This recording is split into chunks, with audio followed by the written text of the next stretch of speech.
ನಮಸ್ಕಾರ ಗೆಳೆಯರೇ, ಅನುಶ್ರೀ ಜಿಕೆ ಚಾನೆಲ್ಗೆ ಸ್ವಾಗತ.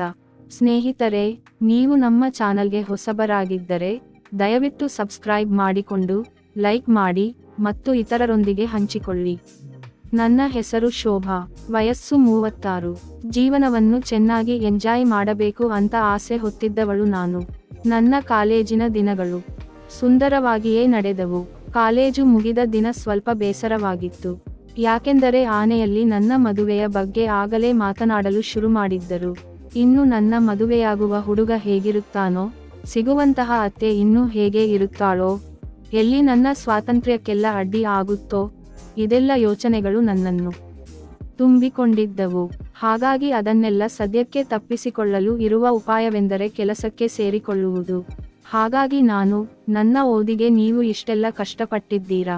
ನಾನು ಕೆಲಸಕ್ಕೆ ಸೇರಿಕೊಂಡರೆ ನಿಮಗೆ ಸ್ವಲ್ಪವಾದರೂ ಸಹಾಯವಾಗುತ್ತದೆ. ಅದಕ್ಕಾಗಿ ಕೆಲಸಕ್ಕೆ ಸೇರಿದ ನಂತರ ನಾನು ಮದುವೆ ಆಗುತ್ತೇನೆ ಅಂತ ಮನೆಯವರಿಗೆ ಹೇಳಿದೆ. ಅವರು ಅದನ್ನು ಒಪ್ಪಿಕೊಂಡು ನನ್ನ ಮದುವೆಯನ್ನು ಸ್ವಲ್ಪ ಮುಂದೂಡಿದರು. ಅಂತೂ ನಾನು ಕೆಲಸವೊಂದನ್ನು ಪಡೆದುಕೊಂಡೆ. ನನಗೆ ಅದುವರೆಗೂ 3 ಬಂದಿರುವ ಮದುವೆಯ ಸಂಬಂಧಗಳನ್ನೆಲ್ಲ ಬಿಟ್ಟುಕೊಂಡು ಆಮೇಲೆ ಕಷ್ಟಪಡುವುದು ಬೇಡ ಅಂತ ನಮ್ಮ ಮನೆಯವರು ಇನ್ನೂ ಹೆಚ್ಚು ಹೊತ್ತು ಕಾಯದೆ ನನ್ನ ಮದುವೆಯನ್ನು ನಿಶ್ಚಯಗೊಳಿಸಿದರು. ಹಾಗೆ ನನ್ನ ಮದುವೆಯೂ ನಡೆಯಿತು. ಮದುವೆಯ ಕೆಲ ವರುಷಗಳು ಚೆನ್ನಾಗಿ ನಡೆದು ಹೋದವು. ಈಗ ಮುಖ್ಯ ಕಥೆಗೆ ಬರೋಣ. ಅದು ನಾನು ನನ್ನ ಜೀವನದಲ್ಲಿ ಮಾಡಿರುವ ಒಂದು ಭಯಾನಕ ತಪ್ಪಿನ ಕುರಿತು. ಆದರೆ ಅದಕ್ಕಾಗಿ ನಾನು ಒಂದು ಕ್ಷಣಕ್ಕೂ ಪಶ್ಚಾತ್ತಾಪ ಪಟ್ಟಿಲ್ಲ. ಇದು ನನ್ನ ಮದುವೆಯ ನಂತರದ ಜೀವನದಲ್ಲಿ ನಡೆದುಹೋದ ತುಂಬಾ ತಪ್ಪಾದ ಘಟನೆ. ಆದರೆ ಅದೇ ಸಮಯದಲ್ಲಿ ನನ್ನ ಜೀವನದಲ್ಲಿಯೇ ಅತ್ಯಂತ ರೋಮಾಂಚಕ ಕ್ಷಣ. ನಾನು ಕೆಲಸ ಮಾಡುವ ಆಫೀಸ್ನಲ್ಲಿ ಪ್ರಶಾಂತ್ ಎನ್ನುವ IT ಉದ್ಯೋಗಿ ಇದ್ದ. ಅವನು ಯಾವಾಗಲೂ ನನ್ನ ಕಡೆ ನೋಡುತ್ತಾ ಇರುತ್ತಿದ್ದ. ಮೊದಲಿಗೆ ನಾನು ಈ ರೀತಿಯ ಆಕರ್ಷಣೆಗೆ ಹೆಚ್ಚಿನ ಗಮನ ಕೊಟ್ಟಿಲ್ಲ, ಏಕೆಂದರೆ ನಾನು ಮದುವೆಯಾಗಿದ್ದೆ. ಹಾಗಾಗಿ ನಾನು ಪುರುಷರ ಕಾಲುಗಳು ಎಲ್ಲವೂ ಸುಂದರವಾಗಿದ್ದವು. ಒಮ್ಮೆ ಅವನು ನನ್ನ ಎದುರಿಂದ ಹಾಡು ಹೋಗುವಾಗ ಒಂದು ಸ್ಟೈಲ್ ಕೊಟ್ಟೆ. ಇದರಿಂದ ಅವನಿಗೆ ನನ್ನನ್ನು ಮಾತನಾಡಿಸಲು ಅವಕಾಶ ಸಿಕ್ಕಂತಾಯಿತು. ಹಾಗೆ ಟೀ ಆಯ್ತಾ ಅಂತ ಮಾತನಾಡಿಸಿದ. ನಾನು ಹೌದು ಅಂತ ಅವನೊಡನೆ ಸ್ವಲ್ಪ ಹೊತ್ತು ಮಾತನಾಡಿದೆ. ಇದು ಆರಂಭ. ಆ ನಂತರದಿಂದ ನನ್ನನ್ನು ಮಾತನಾಡಿಸಲೆಂದೇ ಅವನು ಕಾಯುತ್ತಿರುತ್ತಿದ್ದ. ಒಂದು ದಿನ ನನಗೆ ಆಫೀಸ್ನಲ್ಲಿ ಕೆಲಸ ಕಡಿಮೆ ಇತ್ತು. ಹಾಗೆ ಸುಮ್ಮನೆ ಕುಳಿತುಕೊಂಡಿದ್ದೆ. ಹೊರಗಡೆ ಹೋಗಿ ಒಂದು ಕಾಫಿ ಕುಡಿಯೋಣ ಅಂತ ಅನ್ನಿಸಿತು. ಪ್ರಶಾಂತ್ ಜೊತೆ ಹೋದರೆ ಹೇಗೆ ಅಂತ ಅಂದುಕೊಂಡೆ. ಅವನಿಗಾಗಿ ನೋಡಿದರೆ ಅವನು ಕಾಣಿಸಲಿಲ್ಲ. ಪ್ರತಿದಿನ ನನಗೆ ಬೇಡ ಅಂದುಕೊಂಡರೂ ಎದುರಿಗೆ ಸಿಗುತ್ತಿದ್ದ. ಅವನು ಇಂದು ನಾನು ಬೇಕು ಅಂದಾಗಲೇ ಕಾಣಿಸುತ್ತಿಲ್ಲ ಅಂದುಕೊಳ್ಳುತ್ತಿದ್ದೆ. ಅದಕ್ಕೆ ಯಾರನ್ನೂ ಕೀಳಾಗಿ ಅಳೆಯಬಾರದು ಅಂತ ಅನ್ನಿಸಿತು. ಅವನು ಕಾಣಿಸದಿದ್ದಾಗ ಮತ್ತೆ ನಾನು ಕಾಣಿಸದಿದ್ದಾಗ ಮತ್ತೆ ನನ್ನ ಜಾಗಕ್ಕೆ ಬಂದು ಕೆಲಸಕ್ಕೆ ಕುಳಿತುಕೊಂಡೆ. ಅಷ್ಟು ಹೊತ್ತಿಗೆ ಪ್ರಶಾಂತ್ ಆ ದಾರಿಯಲ್ಲಿ ಬಂದ. ಅವನಿಗಾಗಿ ಕಾಯುತ್ತಿದ್ದ ನಾನು ಅವನನ್ನು ಕಂಡ ಕೂಡಲೇ ಪ್ರಶಾಂತ್ ಎಂದು ಕರೆದೆ. ಅವನಿಗೆ ಆಶ್ಚರ್ಯವಾಗಿ ನನ್ನ ಹತ್ತಿರ ಬಂದ. ಫ್ರೀ ಆಗಿದ್ದೀರಾ ಅಂತ ಕೇಳಿದೆ. ಹೇಳಿ, ಏನಾಗಬೇಕು? ನಿಮಗೋಸ್ಕರ ಫ್ರೀ ಮಾಡ್ಕೊಳ್ಳೇನೆ ಅಂತ ಡೈಲಾಗ್ ಬಿಟ್ಟ. ಹೊರಗಡೆ ಕಾಫಿಗೆ ಹೋಗೋಲ್ವಾ ಅಂತ ಕೇಳಿದೆ. ಖುಷಿಯಿಂದ ಒಪ್ಪಿಕೊಂಡ. ಆಫೀಸ್ ಪಕ್ಕದಲ್ಲಿರುವ ಕಾಫಿ ಶಾಪ್ಗೆ ಹೋಗೋಣ ಅಂತ ನಡೆದುಕೊಂಡು ಹೊರಟೆವು. ಯಾಕೋ ಮೇಡಮ್, ಇವತ್ತು ತುಂಬಾ ಖುಷಿಯಾಗಿ ಇರೋ ಹಾಗಿದೆ ಅಂದ. ಏನಿಲ್ಲ, ಇವತ್ತು ಕೆಲಸ ಸ್ವಲ್ಪ ಬೇಗ ಮುಗೀತು. ಹಾಗೆ ಸ್ವಲ್ಪ ಹೊರಗಡೆ ಹೋಗೋಣ ಅಂದುಕೊಂಡೆ ಅಂದೆ. ಹೌದಾ, ಹಾಗಿದ್ರೆ ಬೇರೆ ಎಲ್ಲಾದ್ರೂ ಹೊರಗಡೆ ಹೋಗಬಹುದಿತ್ತು ಅಂದ. ಹಾಂ, ಆದರೆ ನೀವು ಫ್ರೀ ಇದ್ದೀರಾ ಅಂದೆ. ಅಯ್ಯೋ ಮೇಡಮ್, ಅದರ ಬಗ್ಗೆ ಯೋಚನೆ ಬೇಡ. ನೀವು ಇಲ್ಲೇ ನಿಂತಿರಿ, ನಾನು ಈಗಲೇ ಬಂದೆ ಅಂತ ಹೋಗಿ ಅವನ ಕಾರ್ ತೆಗೆದುಕೊಂಡು ಬಂದ. ಹಾಗೆ ನಾವು ಅವನ ಕಾರಿನಲ್ಲಿ ಅಲ್ಲಿಂದ ಹೊರಟೆವು. ಎಲ್ಲಿಗೆ ಹೋಗೋಣ ಅಂತ ಕೇಳಿದ. ಎಲ್ಲಿಗಾದ್ರೂ ಸರಿ ಅಂದೆ.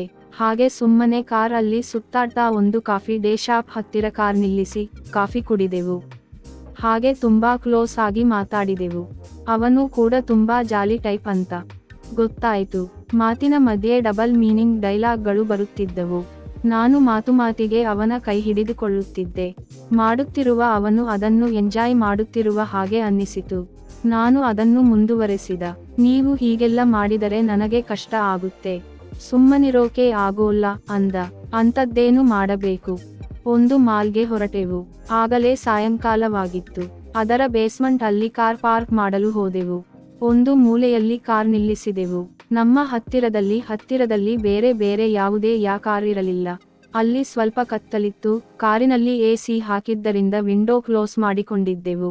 ಹೋಟೆಲ್ನಿಂದ ಆ ಸ್ಥಳ ನನಗೆ ಸುರಕ್ಷಿತವಾಗಿ ಕಾಣಿಸಿತು. ನಾನು ಹೆಚ್ಚಿನದನ್ನು ನಿರೀಕ್ಷಿಸಿರಲಿಲ್ಲ.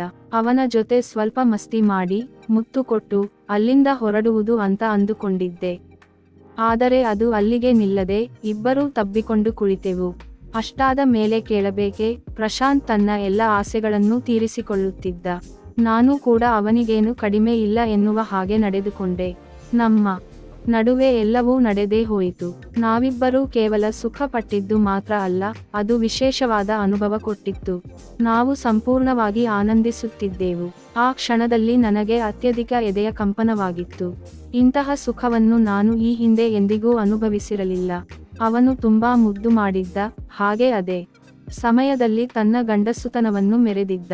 ಅವನು ಎರಡನ್ನೂ ಒಂದು ಕ್ಷಣದಲ್ಲಿ ಹೇಗೆ ಸಾಧಿಸುತ್ತಾನೆ ಎಂದು ನನಗೆ ಅರ್ಥವಾಗುತ್ತಿರಲಿಲ್ಲ. ಅದೊಂದು ಅದ್ಭುತ ಅನುಭವವಾಗಿತ್ತು, ಅಥವಾ ಅದಕ್ಕಿಂತ ಹೆಚ್ಚಾಗಿ ಅದ್ಭುತವಾಗಿತ್ತು. ನಾನು ಇದನ್ನು ಮುಂಚೆ ನಿರೀಕ್ಷಿಸಿರಲಿಲ್ಲ. ಆದರೆ ಅಂದು ಆ ಘಟನೆ ನಡೆದ ನಂತರ ನನಗೆ ಖಂಡಿತವಾಗಿ ಮತ್ತೊಮ್ಮೆ ಅದನ್ನು ಮಾಡಲು ಆಸೆ ಇರುತ್ತದೆ ಎಂಬುದನ್ನು ಅಂದುಕೊಂಡಿದ್ದೆ. ಎಲ್ಲವನ್ನೂ ಮುಗಿಸಿ ಅದೇ ಗುಂಗಿನಲ್ಲಿ ಮನೆಗೆ ಹೋದೆ. ಮಕ್ಕಳು ನನ್ನ ಹತ್ತಿರ ಬಂದರು. ನಾನು ಎಲ್ಲಿಂದ ಬಂದೆ ಅನ್ನುವುದು ಅವರಿಗೆ ಗೊತ್ತಿರಲಿಲ್ಲ. ಅವರನ್ನು ನೋಡಿದ ಮೇಲೆ ನನಗೆ ಪಾಪ ಪ್ರಜ್ಞೆ ಕಾಡುತ್ತಿತ್ತು. ನನ್ನ ಗಂಡ ಕೂಡ ತನ್ನ ಕೆಲಸ ಮುಗಿಸಿ ಮನೆಗೆ ಬಂದಿದ್ದರು. ನನ್ನ ಗಂಡನ ಮುಖ ನೋಡುವುದು ನನಗೆ ಸ್ವಲ್ಪ ಕಷ್ಟವಾಗುತ್ತಿತ್ತು. ಆದರೂ ಏನೂ ಆಗೇ ಇಲ್ಲ ಅನ್ನುವ ಹಾಗೆ ನಡೆದುಕೊಳ್ಳಲು ಯತ್ನಿಸುತ್ತಿದ್ದೆ. ಆದರೆ ಅದು ಅಷ್ಟು ಸುಲಭವಾಗಿರಲಿಲ್ಲ.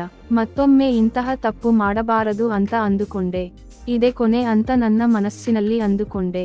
ರಾತ್ರಿ ಊಟ ಮುಗಿಸಿದಾಗ ನಾನು ಸ್ವಲ್ಪ ವಿಭಿನ್ನವಾಗಿರುವುದನ್ನು ಕಂಡ ನನ್ನ ಗಂಡ, ಏನಾಯ್ತು, ಯಾಕೆ ಒಂಥರ ಇದ್ದೀಯಾ ಅಂತ ಕೇಳಿದರು.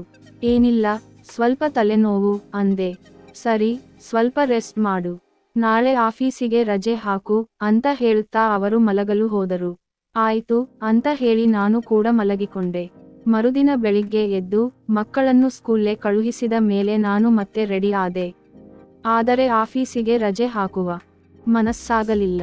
ಯಾಕಂದರೆ ಮತ್ತೆ ಪ್ರಶಾಂತ್ ನನ್ನ ನೋಡುವ ಅವಕಾಶ ತಪ್ಪಿಸಿಕೊಳ್ಳಬಾರದು ಅಂತ ಮನಸ್ಸು ಹೇಳುತ್ತಿತ್ತು.